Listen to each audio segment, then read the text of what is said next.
आमच्या रस्त्याला का खड्डे पडतात? बरं, ज्यांनी रस्ते बांधायचे ते आमचे Nitin Gadkari, transport minister, petrol मध्ये इथेनॉल घातलं पाहिजे आणि मग ती गाडी कशी चालेल? आणि अरे पेट्रोलियम मंत्री बोलेल ना त्याच्यावरती. पेट्रोलियम मंत्री ब्र काढत नाही त्याच्याबद्दल, इथेनॉल बद्दल आणि पेट्रोल बद्दल. ट्रान्सपोर्ट मिनिस्टर ते ह्याच्यावरती प्रवचन देत आहेत. काय बोलायचं? कोणाचं काम कोण करतंय, काय चाललंय देशामध्ये, काही थांगपत्ताच नाही. आणि सगळे निगरगट्ट झालेले आहेत. परवा दिवशी मी एका पत्रकाराला बोललो, म्हटलं चायला, म्हटलं असं झालेलं आहे, म्हटलं सरकारला परसाकडे साफ होते, आपणच कुंथत बसलोय. आपल्याला त्या सगळ्या गोष्टींचं वाईट वाटतं.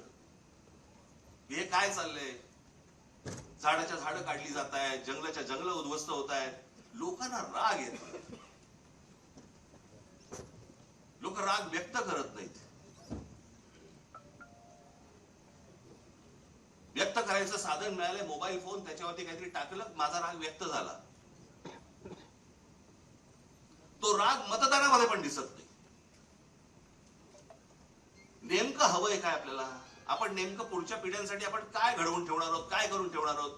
मला कोणाची सत्ता आहे कोणाची सत्ता नाही, मला ह्याच्याशी कर्तव्य नाहीये. आज भारतीय जनता पक्ष सरकार आहे, चांगलं काम करावं. वाईट केलं बोलणार आम्ही, परंतु सगळेजण मस्तीत आहेत. त्यांच्या देशीचा एक आमदार, त्याला विचारलं काय चाललंय, म्हणजे काल म्हणजे झाड पडलं ना, ते त्याच्यात एक माणूस गेला, ते त्याच्यावरती चर्चा झाली.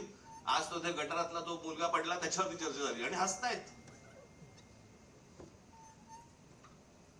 भावना शून्य. आणि भावना शून्य एवढ्यासाठीच कारण तुम्हाला किंमत नाही. आमच्याकडे काय चालू आहे? आमच्याकडे शहरं कशी वाढतायत, शहरं कशी मोठी होत आहेत, आमच्या पुढच्या पिढ्यांसाठी आम्ही काय करून ठेवतोय, कसली चिंता नाही, कसलं काही नाही, विचार नाही. खासदार फोडता येतोय का? आमदार फोडता येतोय का? नगरसेवक फोडता येतोय का? आमची सत्ता टिकते का? याच्यावरती फक्त आमच्याकडे महाराष्ट्रात चर्चा सुरू आहे.